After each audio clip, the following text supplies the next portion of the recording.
Pronto, gente. Vamos lá. Eu vou passar agora para o sétimo ponto, sétimo ponto não. Eu vou passar para a próxima lista, que a primeira lista foram os fatores internos. A segunda, fatores externos. Aí eu vou ouvir você. Ó, nos fatores externos, nós tivemos surgimento de novas propostas religiosas, novas igrejas com novas metodologias de evangelização. Esse primeiro ponto. Segundo ponto, essas igrejas, essas propostas religiosas, eu vou chamar de proposta religiosa, tá? Eram mais flexíveis. Se liga com o que eu falei aqui, né, que esse senhor me contou, né? Dá trabalho ser católico, não dá trabalho ser pentecostal. Você pode só pagar o dízimo e você tá tudo quites com Deus. Você não tem pecado, você é o ungido, a pessoa que vai para o céu mesmo, dentro dos 144 mil. Eles têm esse discurso muitas vezes, algumas dessas religiões, né? Então, olha só, novas propostas religiosas, propostas mais flexíveis, tá? Terceiro, aliás, atuação nas periferias geográficas e existenciais. O que é a periferia geográfica? São mesmo os bairros novos que surgiram na cidade, novas cidades, novas regiões, as favelas crescendo, né? As favelas ficaram muito desassistidas em muitas metrópoles, que pena. Então, olha só, terceiro ponto é esse, atuação das outras religiões nas periferias. Quarto ponto, um discurso mais permissivista e com poucas exigências, tá? Então, como eu acabei de mencionar, isso também está relacionado com as propostas flexíveis.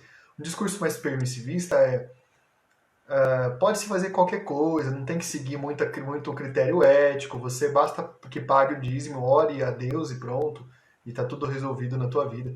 Mas, ó, ter esse discurso mais permissivista, com poucas exigências morais, poucas exigências éticas, é tranquilo, né? Então as pessoas, essa coisa da igreja católica não libera o divórcio, a igreja católica, essa coisa aí, não sei o que tem, não sei o que tem. Não, eu vou lá, que lá é mais fácil, lá tem um monte de coisa, né, que eu posso fazer.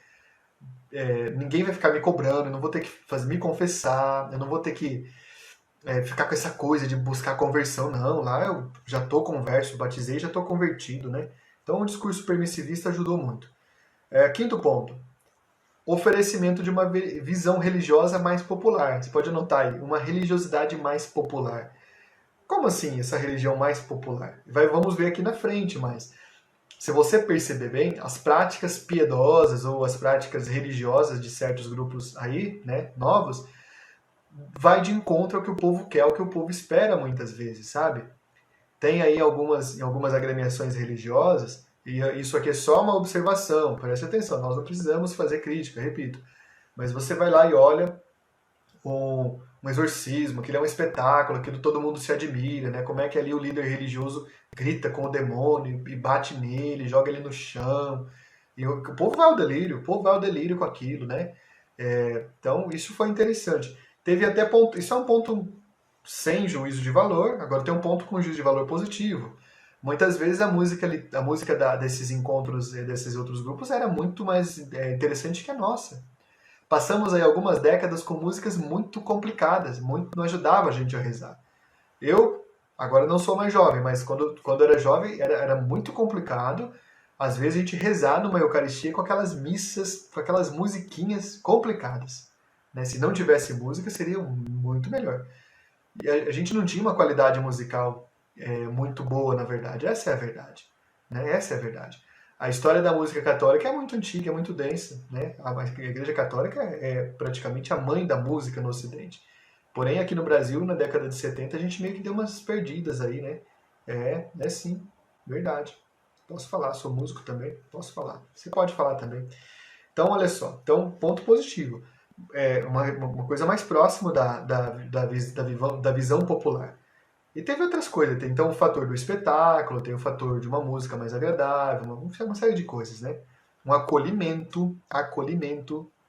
Enquanto nas igrejas católicas, às vezes você chega e ninguém te cumprimenta, menos na igreja da Desirê, né, Desirê, que tem até uma equipe de acolhida, lá você não, eles pegam o teu endereço, mandam um cartão, mandam um presente para você, vai te visitar, enfim, te cerca de cuidados. Aí você pensa, pessoas que migraram do campo para a cidade na década de 70, chegou sem raiz nenhuma, sem parente, sem nada, perdeu a referência com o seu padre, com a sua catequista, com todo mundo. Chega aqui, não tem, precisa de Deus, está numa luta para sobreviver. Chega um pessoal bacana, pelo amor de Deus, gente, isso é a acolhida. Precisamos aprender, né, católicos, né? Precisamos aprender, né? Então, tá bem. Teve um sexto ponto aqui, esse sexto ponto é um fato histórico também. O sexto ponto é investimentos estrangeiros com agências financiadoras. Na década de 1970, a ditadura militar, burguês militar, matou muitas pessoas, viu? Matou pessoas, sim, torturou, estuprou, tá bom? Fez coisas horrorosas, militares, viu? Fizeram isso, sim. Quem duvidar, pode pegar o livro do Cardeal Ars, Brasil Nunca Mais. Eu quero que você leia esse livro antes de falar que eu não estou falando a verdade, viu? Vai ler o livro do Cardeal Ars, um santo brasileiro. Você vai ler esse livro aí. Sei que tem muitos militares nos ouvindo agora e não tô desmerecendo a grandiosidade do nosso exército. Não é isso, não é isso. Mas fez coisa errada, sim. Por que nós não vamos falar? Fez sim. Tá bom. Então, a ditadura burguesa militar de 1964, a Igreja Católica começou apoiando essa ditadura. Fez errado. Depois, ela percebeu e pulou fora do barco rapidamente, nos primeiros anos logo. Aí, esse pessoal que estava no poder começou a perseguir a Igreja Católica. Começou a fazer uma perseguição, teve muito padre que morreu, muita freira que morreu. E eles passaram a favorecer a chegada de agências missionárias pentecostais, porque a ditadura do Brasil estava conectada com os Estados Unidos, né? Toda a ditadura no mundo que teve foi conectada com os Estados Unidos, viu? Quando não era do mundo comunista. Então, no mundo capitalista, ditaduras sangrentas. Quem gosta de falar que é capitalista, né? Tá aí uma coisa para você pensar. O que tem a ver isso? Então, esses investimentos estrangeiros foram feitos, vinha dinheiro para agências missionárias. Teve aqui, por exemplo, deixa eu lembrar o nome aqui, aquele movimento da Igreja em Tendas. Tem alguns irmãos protestantes nos acompanhando, vão saber lembrar aqui, né? Eu já vi que tem alguns irmãos aqui conosco. Teve um movimento que era da cruzadas evangelísticas. Eles montavam grandes tendas nas cidades, eram movimentos financiados, né? E vinham aqueles apóstolos, um do mais famoso aí ficou conhecido o McAllister, né? O reverendo McAllister. Ele está na origem, por exemplo, de grandes grupos pentecostais hoje, como a Igreja do Reino de Deus, a Igreja da Graça de Deus, sabe? Teve, enfim, uma série de coisas aí. Então esse financiamento ajudou muito a expansão. Esse financiamento já veio com técnicas de marketing, técnicas de comunicação. Então, é um grupo que se distanciou dos protestantes históricos, já começou logo fazendo um proselitismo com eles, pegando gente deles e trazendo para esses novos, que seriam aí as igrejas pentecostais, tá? Então esse é o sexto ponto, investimentos estrangeiros e agências financiadoras. Na Amazônia, por exemplo, tem uma agência financiadora protestante fortíssima, que é Asas da Libertação. Tem aviões que pousam na água, sabe? Vai lá nas tribos isoladas e tudo mais. Os mormons, né, andaram pelo Brasil todo, bem assim nesse tempo da ditadura, né, coletando informações estratégicas, fazendo conversões, teve tudo isso sim, tá? Igrejas dos Estados Unidos, protestantes e pentecostais, sempre com o intercâmbio de favorecer as igrejas daqui, tudo isso aí também foi muito importante. Isso ajuda a gente a entender. Teve um sétimo ponto que a gente vai tratar mais na frente, que é um aproveitamento das lacunas sociais. O que é o aproveitamento das lacunas sociais? Gente muito simples, que não foi evangelizada, ontem eu falava brincando da mula sem cabeça, né, do boitatá, mas tem gente muito simples que acredita. Então esse aproveitamento de lacunas sociais teve até ponto bom para os protestantes, sim, porque teve muitas pessoas que foram alfabetizadas lendo a Bíblia, tá? Que os protestantes faziam isso. É fato, sim, teve muita gente assim. Mas ao mesmo tempo, numa cultura iletrada como nós, eu me lembro de que na década de 1990 eu ouvia fitas cassetes, às vezes, que chegavam lá na casa da minha avó, que alguém deixava para ela assim: olha, irmã Lu, escuta esse testemunho. Aí era um testemunho muito louco, assim. Uma mulher que falava desse jeito assim: eu sou uma mulher que era uma freira, que agora eu me converti, que aceitei Jesus. Era tudo fake news da braba, da mentirosa mesmo. Depois isso ainda passou para CD e ainda tem. Se você procurar no YouTube, testemunho de conversão, você acha. Homens, né, voz masculina, falando que eu era um padre, como é que eu descobri que eu estava no caminho errado da vida e tal, mudei para a religião de Deus. Tudo na base, muitas vezes, assim, de um fake news bravo mesmo, assim, entendeu? Tem. Se você está achando que não tem, tem sim. Então são estratégias de marketing que usou, às vezes, de uma falta de conhecimento do povo para pegar versículos da Bíblia e falar: olha, a Igreja Católica fazendo errado, fazendo contra, sem levar em consideração que a Igreja Católica é a autora da Bíblia. Simples assim, simples assim. A Igreja Católica compilou a Bíblia no século IV. Enfim, né? Aí, e todo esse tipo de coisa, lacunas sociais foram um favorecimento, sim. Por que, que você acha que pentecostalismo não cresce em países ricos? Ou melhor dizendo, olha o caso da Coreia. Ontem eu comentava com a Lili, por exemplo. A Lili, que é a gestora da Voz do Catequista, né? Lá de Brasília. Que na Coreia do Sul foi evangelizada pelos protestantes, depois o catolicismo chegou um pouco depois. Os pentecostais converteram os protestantes, converteram outras pessoas de outras religiões, e depois que o catolicismo chegou e o nível educacional subiu, não fazia muito sentido aquela religião na vivência do nível da magia, e eles começavam a vir para o catolicismo. Tem esse movimento na Coreia do Sul hoje. O catolicismo cresce demais lá, porque o catolicismo é a religião do mistério, tá? Então cada religião tem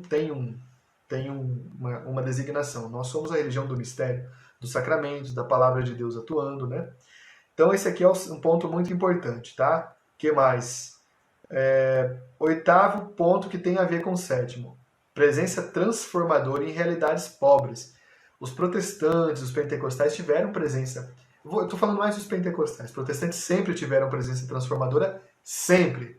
Quem é metodista sabe disso, quem é batista, boa parte sabe disso, quem é luterano, sem dúvida sabe. Mas os pentecostais também tiveram parte nisso, né? Eles nunca se identificaram tanto por obras de caridade quanto a Igreja Católica ou o kardecismo, por exemplo, as religiões afro-brasileiras. Essas têm uma presença de caridade, né, que é inspirada na Igreja Católica. Mas o pentecostalismo, gente, também teve uma presença transformadora, sim. Sabe por quê? Dava sentido para aquelas pessoas que estavam em regiões difíceis, em situações vulneráveis. A pessoa tinha a oportunidade de pegar um microfone na mão e dar lá o seu recado, sabe? Valorizava as pessoas. Enquanto a gente estava todo travado, com estruturas de poder engessada, e muitas das nossas paróquias eram verdadeiros clubes sociais, às vezes, né? Com as famosas panelinhas cercando o padre ali, não permitindo que o padre visse mais coisas, né? E o mundo lá fora estava desabando. Nessas pequeninas igrejas, não, as pessoas não se sentiam incluídas, elas se sentiam parte. Esse foi um grande motor de crescimento. Quando eram pequenas. Agora são grandes, está difícil, né? Está muito complicado. Já ficaram também igual a gente estava na década de 70, 80. Nono ponto. O bom uso de meios de comunicação. Um excelente uso dos meios de comunicação. Quer ver uma coisa? Na década de 90, nós tínhamos poderosas cadeias de rádio. A maior cadeia de rádio que tinha, por exemplo, duas das maiores, né? Era a rede Paulo Sat, com aparelhos sofisticados, locutores incríveis. Tinha um locutor muito famoso chamado Altieres Barbieri. Não sou eu, tá bom? Não sou eu, fique tranquilo, né? Quem conhece ele, coloca aí. Vamos ver quem sabe desse locutor. Depois ele foi para outras rádios aí e tal. Tinha a rede católica de rádio, RCR, né? Tinha a rede Aparecida, tinha várias redes de rádio. Mas operando, né? Daquele jeito meio tradicional, né? Não tinha muita flexibilidade. E nós não tínhamos televisão. Aí uma igreja nova, uma igreja do Reino de Deus, de repente comprou uma televisão. Comprou do Grupo Silvio Santos a TV Record. E num determinado ano, um desses líderes lá fez aquele famoso chute na santa. Que vocês estão sabendo do que eu estou falando. Ali abalou profundamente a sociedade brasileira, abalou fortemente, e aí a Igreja Católica passou a se organizar melhor. A gente tinha algumas televisões experimentais, mas não estava no nível nacional. A primeira de nível nacional que nós tivemos foi a Rede Vida. A Rede Vida que aconteceu aqui no interior de São Paulo, né? Lá em São José do Rio Preto. Em seguida nós tivemos outras eclosões de novas redes. A TV Século XXI, a TV Canção Nova e várias outras. Temos outras, graças a Deus, várias hoje no Brasil. Nós temos várias TVs católicas, várias. E tem que ter várias mesmo, isso é bom. Tem a TV do Pai Eterno, tem a TV da Milícia da Imaculada Sat, tem a TV Horizonte, tem a TV Redentor, tem várias aí que não são nacionais ainda. Tem a TV Evangelizar, né? Temos as grandes católicas e temos as outras menores e todas são muito boas, tá? Então, porém, até lá nós não tínhamos ainda, nós não tínhamos. Vamos lá. O 10º ponto aqui eu vou repetir todos para você anotar e a gente conversa. Uma alternativa à Igreja Católica na construção de uma identidade anticatólica. Ou seja, escreva aí se você está anotando o 10º ponto, identidade anticatólica. Para muitas pessoas, para muitos grupos religiosos, Se parar de existir a Igreja Católica, eles perdem a razão de ser. Sabia disso? Porque a única razão que eles têm é tacar pedra na Igreja Católica. Esse é um fato. E falar que sim, o cristianismo deles é o verdadeiro, é o legítimo, é o que foi fundado por Jesus. Eles falam todas essas coisas assim. É uma mentalidade de seita e serve para colocar aquelas pessoas ali contra as outras, para falar, olha, os outros são nossos inimigos, temos que lutar contra eles. Eles estão seguindo o evangelho errado, eles não leem a Bíblia, esses católicos, eles são idólatras, não sei o quê. Então, cria essa estratégia de seita, sectária, coloca contra os outros, cria um inimigo externo, fica muito mais fácil administrar daí, né? Porque o outro é do diabo, nós somos os eleitos de Deus, tem toda essa coisa aí. Então, isso é um fator que também ajudou. Vocês estão vendo que são muitos fatores que contribuíram para que o Brasil passasse de uma maioria católica para uma maioria menos, né, menos ponderada. Terceira parte. Primeira parte foi elementos internos. Segunda parte, elementos externos. Terceira parte, o elemento invisível. Elementos internos, elementos externos, elemento invisível. Quando você pesquisa mudanças religiosas nos países, você percebe que sempre elas estão ligadas a uma grande catástrofe, a uma grande mudança social, política.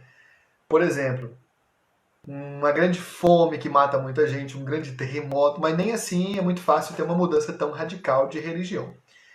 Por exemplo, sempre dá um exemplo, vou dar 2 exemplos aqui. Os Estados Unidos passaram por uma guerra violenta lá, né? Porque parte deles queriam ter gente escravizada e parte não queria fortalecer, sei lá, outro tipo de situação. Aí eles tiveram aquela guerra deles lá, que foi no século XIX.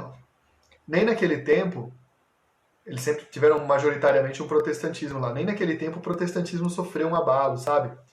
Na verdade, sim, sofreu, mas foi mais ou menos entendido. Gente que era protestante meio que se tornou evangelical, que é um tipo de protestante que tem lá e tal, mas foi uma coisa leve. A Rússia, que é um gigantesco país, passou pela grande revolução comunista. A Rússia, na sua quase totalidade, sempre foi ortodoxa. E, no entanto, a Igreja Ortodoxa não se enfraqueceu lá, né? A Ucrânia, por exemplo, esteve sob um domínio também de um país, de um regime totalitário.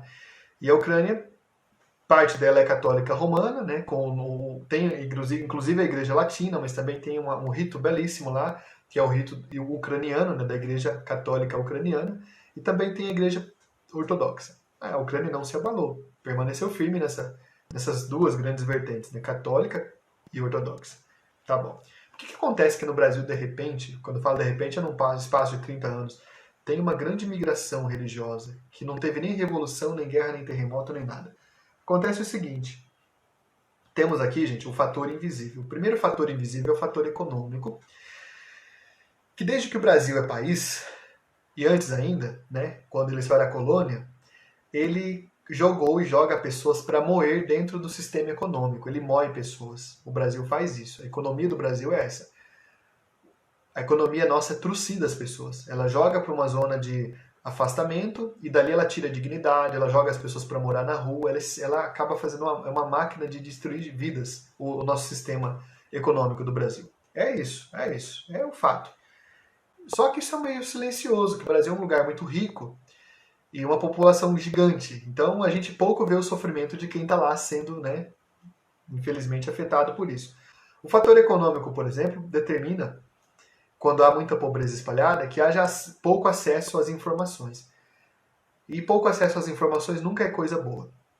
Se o Brasil tivesse feito algumas mudanças econômicas lá no começo, tivesse dado terra para todo mundo, tivesse dado casa para todo mundo, né, condições, possivelmente o Brasil seria um país ainda muito católico hoje. Então o fator econômico empobrece as pessoas também se empobrecem intelectualmente. É muito mais fácil, às vezes, acreditar, então, numa pessoa que aparece na minha frente de gravata, de paletó, falando assim, olha, o anticristo é o Papa, e a besta do Apocalipse é a Igreja Católica. A pessoa não tem instrução, aquele que chegou ali deu alguma atenção para ela, deu alguma melhora, deu alguma perspectiva de futuro, acolheu as feridas dela, então ela se sente incluída, gente. Ela se sentiu valorizada. Ela viu que ali tem alguém resgatando a dignidade dela. A pessoa, e no fim das contas, essa pessoa que chegou lá pode até estar ali cumprindo um preceito evangélico, né, de forma meio complicada, né, mas está cumprindo. Então esse fator econômico gera um fator de A pobreza econômica gera também uma falta de informação que muitas vezes favorece o surgimento de todo tipo de situação. Por que você acha que no Brasil todo mundo se acha especialista em religião sem ser? E é todo mundo. É médico, é engenheiro, é empresário que fala cada bobagem enorme. Por quê? Acha-se no Brasil que religião é um fator tão subjetivo que eu posso falar o que eu quiser, o que eu achar. E não é bem assim. O segundo é o cultural. A cultura no Brasil mudou demais, ela passou por transformações incríveis, grandes, e a igreja meio que não conseguiu acompanhar totalmente, tentou, está tentando, né? Hoje nós estamos melhor inseridos. Há 30 anos atrás a gente tinha poucos grupos musicais com músicas atuais, católicas, né? A gente não tinha TV, era muito complicado, né? A gente estava muito no nível caseiro da evangelização. A nossa evangelização não era profissional. Está começando a ficar profissional. E o principal agora do fator invisível se chama matriz cultural e religiosa brasileira, que falamos ontem. Preste atenção no que eu vou dizer. A matriz, que é esse grande subsolo sobre o qual se sustentam todo o edifício das religiões no Brasil, ela tem um padrão homogêneo.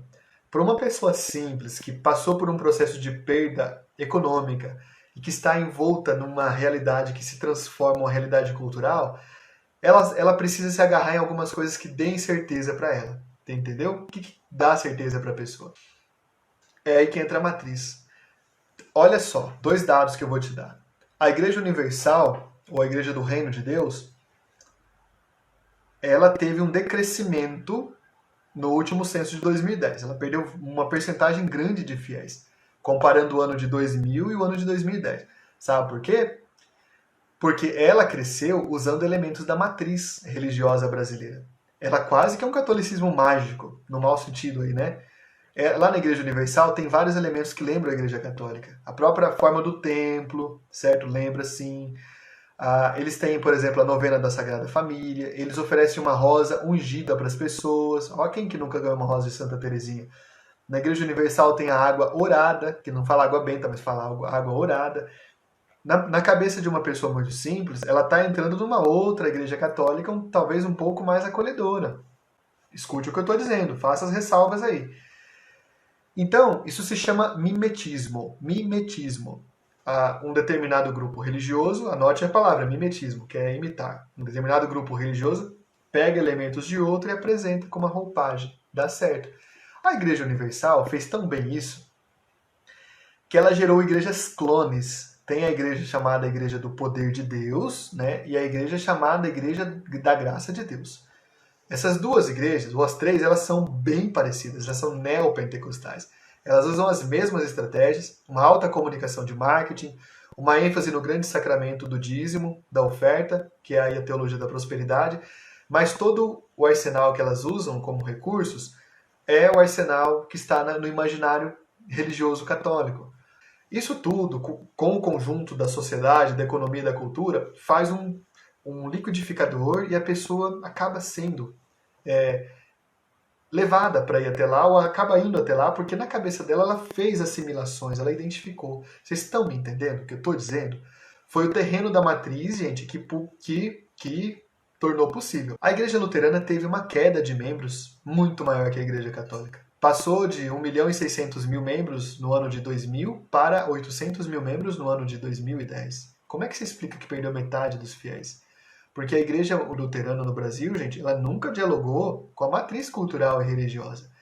A Igreja Luterana é uma comunidade fantástica, né? A gente tem grandes amigos lá, né? Enfim. Mas ela nunca quis dialogar com a matriz religiosa. Para a Igreja Luterana, sempre o centro não foi a piedade, não foi a quermesse, não foi nada disso. A palavra. E aí, dentro de um contexto onde o universo mágico é muito forte, é muito apelativo, a tradição oral é muito forte, essa questão que eu falei para vocês, aqueles vários pontos da matriz é muito tudo presente, a Igreja Luterana não tinha diálogo com isso, ela encolheu.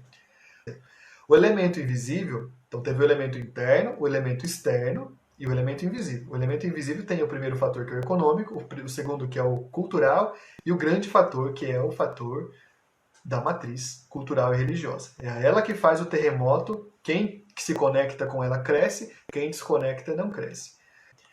Tem mais outros pontos finais aqui, alguns fatores a considerar. Há um conceito que eu quero que você anote, que é o trânsito religioso. O que é o trânsito religioso? É essa mudança de pessoa que era antes de uma pertença católica mais ou menos, né? Não estava tão forte no catolicismo, mas por algum motivo ela sai da igreja católica e vai para uma igreja pentecostal. Ali, ela gosta, se sente acolhida, nisso eles são exímios, mas ali pode ser que tenha algum desavença, algum desacordo. Ela pega, não vou ficar aqui, eu vou para outra. Vai para outra igreja pentecostal. Parte dessas pessoas do trânsito religioso volta para o catolicismo, e parte delas fala, eu me chateei. Eu não gostei, eu não fui bem acolhida no catolicismo, eu assustei com a petição de dinheiro do reino de Deus, eu assustei mais ainda com o poder de Deus, e eu também não gostei da mundial de Deus. Então agora eu não sou nada. Houve um aumento dos evangélicos. Sim, teve um aumento dos evangélicos. Junto, teve 2 aumentos que chamam a atenção. Houve um aumento dos sem religião, que são 8% da população, né? E tem um aumento do ateísmo também. O trânsito religioso fez com que as pessoas às vezes se chateassem, porque viram que tinha muita questão aí de mais de briga religiosa do que de evangelização. E falassem, não quero, não fala de Deus, fala de dinheiro. São, então, sem religião. Esse pessoal está criando os filhos sem uma pertença religiosa. Nem protestante, nem pentecostal, nem neopentecostal, nem católica. Esses filhos agora estão começando a se declarar como ateus, porque eles já trazem na sua história de vida a herança que os pais trouxeram, sabe? Nenhuma religião é boa, nenhuma religião presta. Então, o esforço, o estardalhaço que às vezes algum líder pentecostal faz contra o catolicismo, está aumentando ali o número de pessoas sem religião e sem crença nenhuma. Muita gente nos últimos anos tem feito um movimento de migração, está voltando para a Igreja Católica, ou está vindo pela primeira vez, e aqui eu acompanhei alguns casos, e muita gente me mandou mensagem ontem falando isso. Teve um caso, eu não vou falar o nome, porque isso tem uma série de coisas, mas um caso que me chamou a atenção, que chegou para mim a mensagem ontem, imediatamente após a live, é de um moço, né, um rapaz, né, bem formado, bem estudado, ele era pastor de uma igreja, e ele percebeu que lá o grande objetivo era um objetivo empresarial, não era evangelizar. Por sorte dele, ele encontrou um padre que dialogou com ele, né? Ele foi lá todo vestido de pastor, o padre o acolheu e falou, nossa, vamos conversar, vamos aqui tomar um café. Começou o entendimento dessa conversa, que o padre não estava interessado em converter, nós não precisamos ter essa preocupação, gente, não precisamos fazer guerra religiosa com ninguém.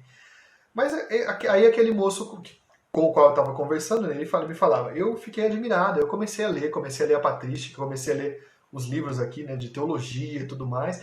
Aí eu vi que passei a vida, nasci numa outra denominação, e falei, gente, tudo que eu buscava tem aqui. Não foi o único caso. Já vi vários e a cada dia eu vejo outros também, tá? Vejo outros. Então esse caso dos novos retornos, hoje tivemos aqui inclusive algumas pessoas se manifestando, tem que ser muito bem pensado. Agora vem para você uma pergunta, catequista, padre, irmã que está nos acompanhando. Você tá preparada? Você está preparado para acolher as pessoas que vêm do novo retorno? Que chegam para nós agora, esses dons de Deus? Nós temos que estar muito preparados para isso. Temos que melhorar nosso acolhimento, temos que melhorar nosso diálogo, temos que melhorar inclusive nossa visão sobre o ponto positivo que tem as outras tradições, para que a gente saiba valorizar a história de vida daquela pessoa, sabe? Entendeu, gente? É sim. Toda pessoa tem o chamado para a luz, para a santidade. Elas estão chegando à Igreja Católica, precisamos recebê-las bem. O Concílio Vaticano II nos ensinou que as outras religiões têm a semina verbi, né, as sementes do verbo, né? Estão ali as sementes do verbo.